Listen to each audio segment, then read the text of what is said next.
Start करें. So what we have to discuss today, we will discuss design methodology of the IoT system. ये क्या है scenario?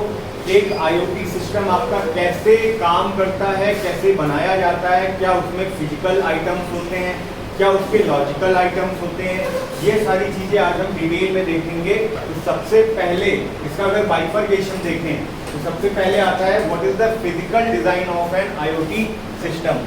What you mean by the physical design of IoT system? यहाँ पर क्या physical devices आपके connected हैं किसी IoT सिस्टम के लिए. वो IoT सिस्टम आपका कोई स्मार्ट आपका होम हो सकता है, स्मार्ट सिटी हो सकता है, आपका स्मार्ट फैक्ट्री हो सकती है. तो स्केलेबिलिटी आपकी इंक्रीज या डिक्रीज हो सकती है अकॉर्डिंग टू योर नीड. तो वहाँ पर जो जनरल आइटम, जो जनरल फिजिकल आइटम आपके वहाँ पर यूज होने वाले हैं वो क्या क्या हो सकते हैं? वो आपके हो सकते हैं पहला physical devices and second one is protocol that are use with that physical devices. ठीक है. तो पहला जो आपका डिवाइसेस है ये आपका क्या कहता है कि आपके इसमें कौन कौन से डिवाइसेस होने चाहिए. तो हम ये जानते हैं कि हमारा जो वॉन न्यूमैन आर्किटेक्चर होता है वो कहता है इनपुट प्रोसेसिंग आउटपुट. तो इस इनपुट प्रोसेसिंग आउटपुट में हमारे पास क्या होना चाहिए? Input devices. तो इनपुट डिवाइसेस किसी IoT सिस्टम के लिए क्या हो सकते हैं? सेंसर्स, जैसे LDR sensor, temperature sensor, air pollution sensor, air quality index नापने के लिए, soil sensor. There are many sensors. तो सेंसर्स आपके एक फिजिकल डिवाइस हो गए इनपुट डिवाइस. ये आपके सेंस करते हैं डेटा को इन्वायरमेंट से. ठीक है. The next one is actuator. What is actuator? Actuator are the devices that gives output, जैसे DC मोटर. ठीक है. And the third one is microcontroller. अब हर एक सिस्टम का अपना एक ब्रेन होता है. That is your chip, जिसको आप लेमैन लैंग्वेज में चिप बोलते हैं, जिसको आप CPU बोलते हो. ठीक है. Brain of your computer, brain of your system. तो यहाँ पर जो ब्रेन है सिस्टम का वो क्या है? एक माइक्रो कंट्रोलर.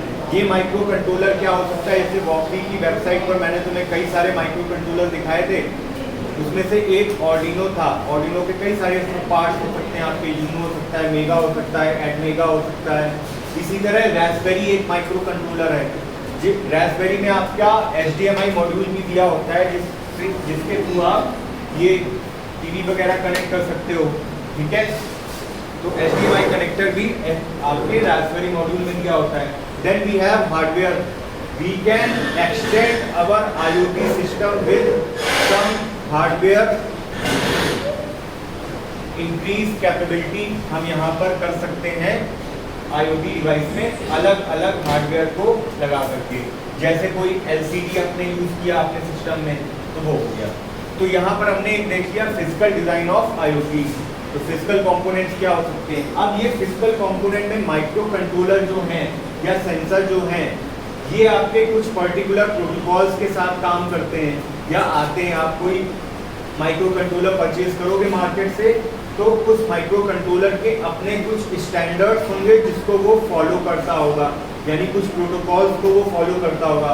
वो प्रोटोकॉल्स क्या हो सकते हैं? जैसे हमने पढ़ रखे हैं पिछले सेशन में HTTP web socket, LoRaWAN, 6LoWPAN, ZigBee, X-Wave. There are many more protocols. ठीक. तो हमने यहाँ पर देख लिया फिजिकल डिजाइन ऑफ IoT.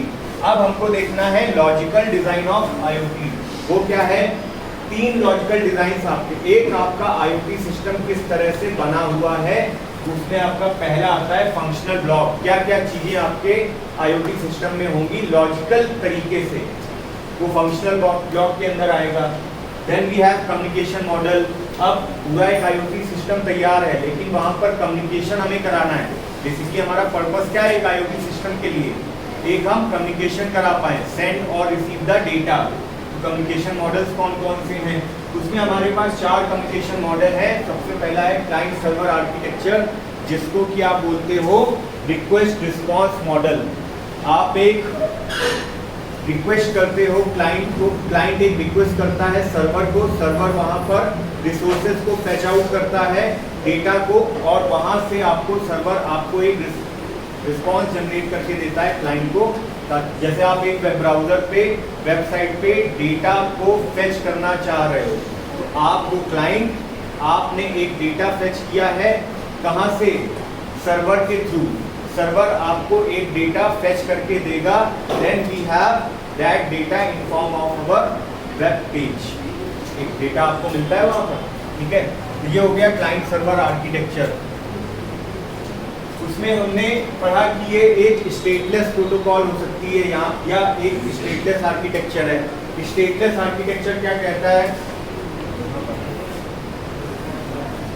एक रिक्वेस्ट करी सर्वर को, client sends a request to a server, ये रिक्वेस्ट प्रोसेस होकर के रिस्पॉन्स जनरेट कर चुकी है।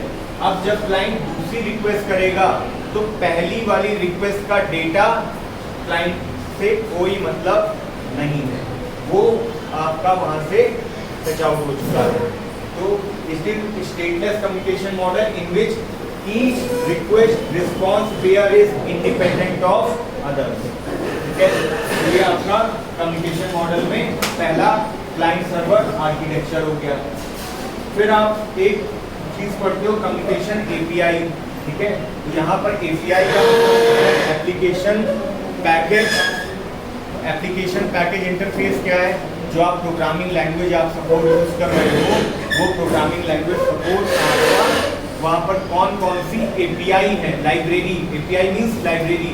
आप जैसे अपने कॉलेज में हो, वहाँ पर आप लाइब्रेरी यूज करते हो बुक्स वगैरह पढ़ने के लिए, तो वैसे ही एपीआई होती है पर्टिकुलर किसी लैंग्वेज में, यहाँ पर यूज करते हो आप एपीआई। आगे की चीजें हम नेक्स्ट सेशन में देखेंगे। Thank you.